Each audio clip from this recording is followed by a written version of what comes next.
Let's talk about climate change. Climate change is the increase in average global surface temperature over the last roughly 100 years. Average because we are averaging across the globe. Maybe Ding Dong, Texas is colder this year, but we're talking about overall. Surface because we aren't talking about the core of the Earth. That's already way hotter than your uncle's seat at Thanksgiving. Increase in average global surface temperature. This is due to the greenhouse effect. Greenhouse gases are gases that exhibit this effect. A great example is carbon dioxide, a byproduct of the combustion reaction that we use in cars, airplanes, power plants, and more. So how does this greenhouse effect work? The sun emits energy as radiation, also known as light. This is electromagnetic radiation, not to be confused with ionizing radiation, the kind that nuclear meltdowns emit, causing Netflix to make TV shows. This radiation hits the ground on Earth and is re-emitted as infrared radiation. Infrared means under red. That's because its frequency is lower than red light, so its wavelength is longer. This wavelength is perfect to interact with the vibrational modes of carbon dioxide. The infrared vibrates carbon dioxide, kind of like you picking a string on a guitar. Vibrating molecules means heat. Heat is vibrating molecules. You can feel this effect in an infrared sauna or standing over black rock.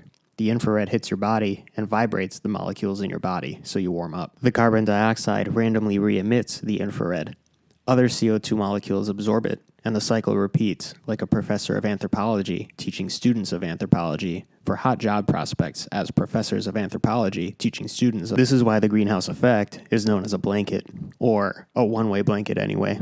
It lets visible light in, but prevents infrared radiation from escaping. The sun keeps bombarding us with light, so the trapped heat piles up. You can shine light on 2 glass boxes with a mix of oxygen and carbon dioxide. The one with more carbon dioxide will warm up faster. Carbon dioxide isn't the only greenhouse gas. Methane in particular causes more warming per unit than CO2, and it comes mainly from agriculture and landfills.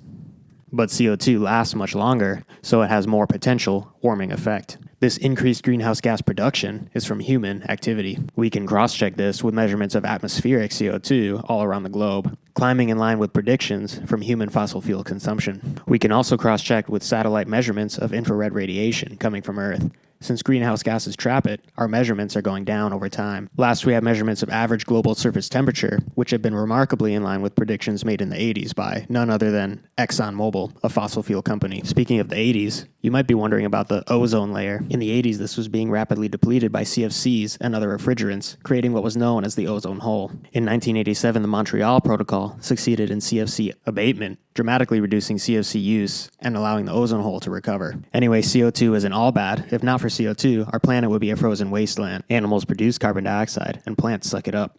These rates were in balance, so the atmosphere had a constant amount, kind of like pouring water into a bathtub while scooping it out. But now we're pouring more in.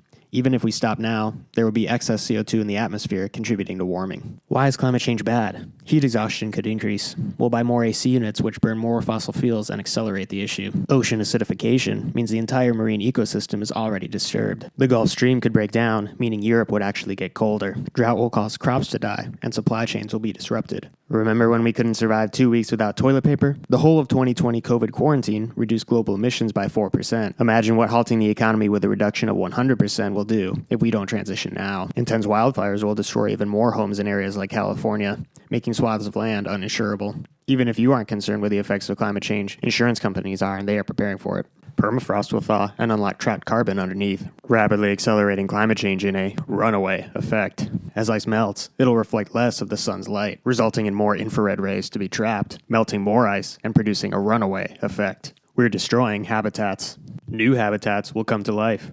We'll have more spiders. If that's not a reason to stop now, I don't know what is. In just 15 years, the Arctic could be entirely ice-free in the summer. Millions of people will flee warmer, lower, or less developed countries as refugees, overwhelming other nations. Sea level rise and saltwater incursion is already causing massive problems for nations like Bangladesh.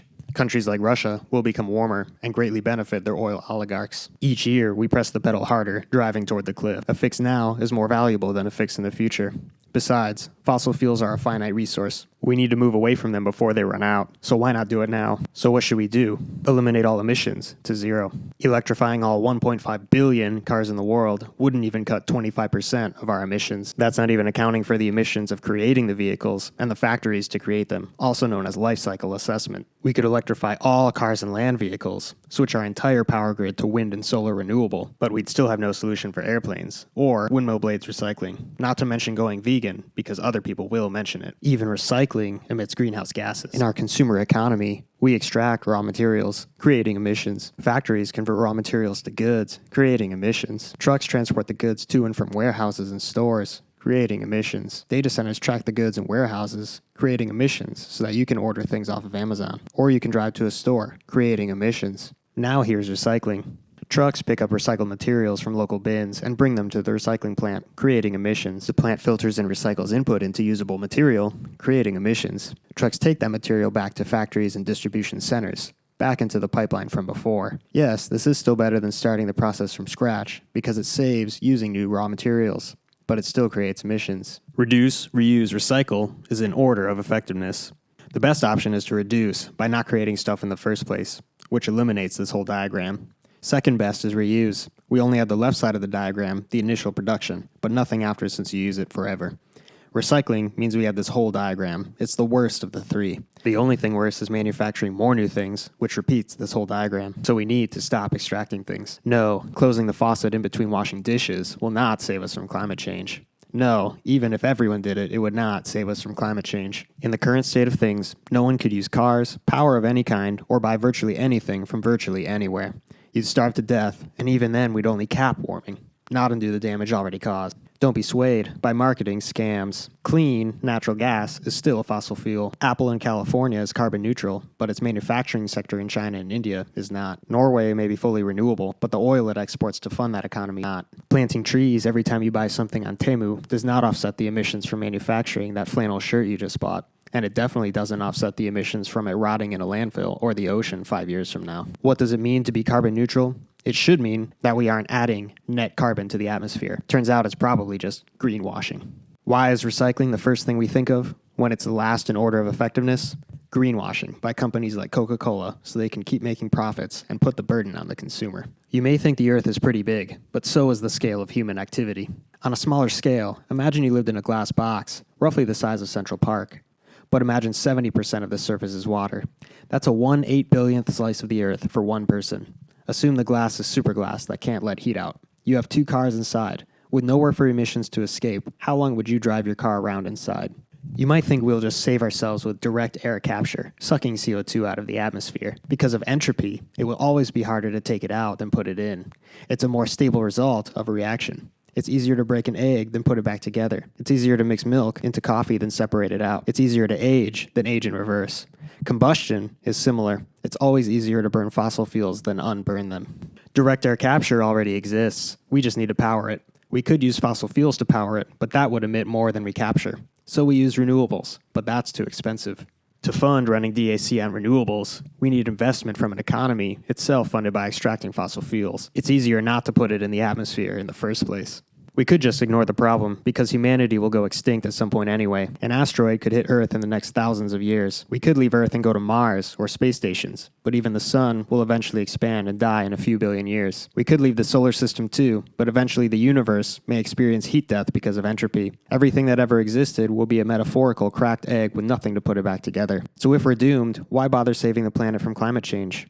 If we're going to die of old age no matter what, why wake up tomorrow and do anything? I still choose to wake up, and most of you do too. Likewise, let's choose to tackle this problem instead of resigning ourselves to defeat. This has been Climate Change in 100 Seconds.